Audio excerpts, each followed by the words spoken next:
excuse me, on the left over here, we have individuals who are religious fundamentalists, religious fanatics, and this is the expression, RT-PCR, real-time PCR expression of the VMAT2 gene.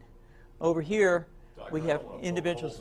So let me complete. So over here, we have individuals who are not particularly fundamentalist, not particularly religious, and you can see there's a much reduced expression of this particular gene, the VMAT2 gene. Another evidence that supports our hypothesis for the development of this approach. What you see here is by spreading this virus, we're going to eliminate individuals from donning on a bomb vest and going into a market and blowing up the market. So our hypothesis is that these are fanatical people, that they have overexpression of the VMAT2 gene, and that by vaccinating them against this, we'll eliminate this behavior. So we have some very, very remarkable data in this next slide.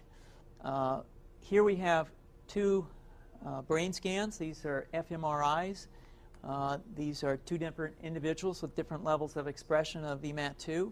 On top is an individual who's a religious fanatic, an individual, and we've repeated this numerous times, that has high levels of VMAT2.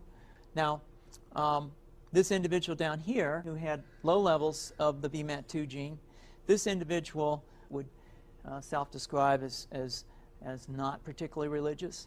In each case, these individuals were read a religious text. This individual lit up the right middle frontal gyrus, shown here, and that's a part of the brain that's associated with theory of mind.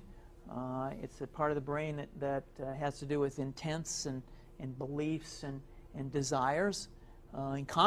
In marked contrast, here's an individual who would not particularly self-describe as religious, and when they're read a religious text, what you see is that this part of the brain called the anterior insula lights up. This is a part of the brain that's associated with disgust or displeasure on hearing something.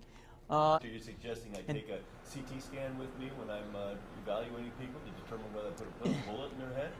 So the data that I'm presenting here supports the concept that we're proposing, and I think that we would not propose to do CT scans or fMRIs on individuals out in the hinterlands of Afghanistan. The virus would immunize against this VMAT2 gene, and that would have the effect that you see here, which is it's essentially to turn a fanatic into a normal person. And we think that will have major effects in the Middle East. How would you suggest that this is going to be dispersed, the aerosol?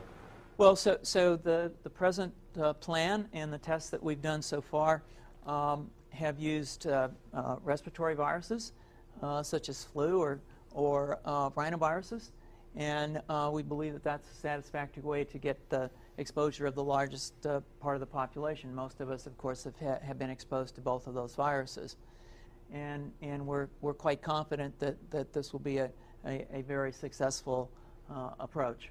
This is fascinating. What's the name of this proposal?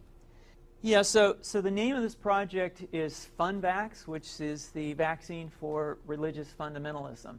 And you have a proposal already? The proposal has just been submitted, and I think that the data that I have shown you today would support the development of this project, and we think it has great promise.